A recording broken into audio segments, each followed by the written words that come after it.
November കഴിഞ്ഞ് ഡിസംബറിലേക്ക് കാലെടുത്ത് കുത്തുമ്പോഴേക്കാണ് എനിക്ക് ഒരു നഗ്നസത്യം മനസ്സിലായത്. ഡിസംബർ ഫുള്ള് ലീവാണ്. ഫുള്ളല്ല, കുറച്ച്. ഡിസംബറിൽ 1-2 തന്നെ UAE ദേശീയ ദിനത്തിന്റെ അവധി പ്രഖ്യാപിച്ചു. 1-2 തിങ്കളും ചൊവ്വയാണ്. അപ്പൊ ഒബ്വിയസ്ലി അതിന് മുമ്പത്തെ ശനി ഞായറും കൂടി ആവുമ്പോ 4 ദിവസം കൂടെ ലീവായി. അത് കഴിഞ്ഞിട്ട് പിന്നെ കുറച്ച് ദിവസത്തിനുള്ളിൽ തന്നെ വിന്റർ വെക്കേഷൻ സ്റ്റാർട്ട് ചെയ്യും. അതുകൊണ്ട് കുട്ടികളെ സംബന്ധിച്ച് ഡിസംബർ ഒരു ഹോളിഡേ മൂഡാണ്. പക്ഷെ അതിന് മുൻപും അതിന്റെ ഇടയിലും കുറേ കാര്യങ്ങൾ ചെയ്തു തീർക്കാനുണ്ട്.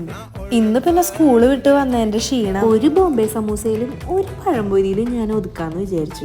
നാട്ടിലെ രുചികളും സ്വാദുകളൊക്കെ കിട്ടുന്ന ചായക്കടകളൊക്കെ ഉള്ളതുകൊണ്ട് പകുതി ആശ്വാസം. നാട്ടിലായിരുന്നപ്പോ വിശന്ന് കണ്ണ് കാണാഞ്ഞിട്ട് വീട്ടിലെത്തുമ്പോ അമ്മ എന്തെങ്കിലൊക്കെ ഉണ്ടാക്കി വെച്ചിട്ടുണ്ടാവും. നല്ല അവല് നനച്ചതും കൊഴുക്കട്ടയും. അപ്പൊ ആ ഒരു നൊസ്റ്റാൾജിക് സാധനങ്ങളൊക്കെ മറക്കണമെങ്കിൽ പഴംപൊരിയും ചായ ഇല്ലാണ്ട് പറ്റില്ലല്ലോ. ഇനിയിപ്പോ വീട്ടിലെത്തി അടുത്ത കാര്യങ്ങൾ ചെയ്യാണ്ട്. അപ്പൊ ശരി, നാളെ കാണാം.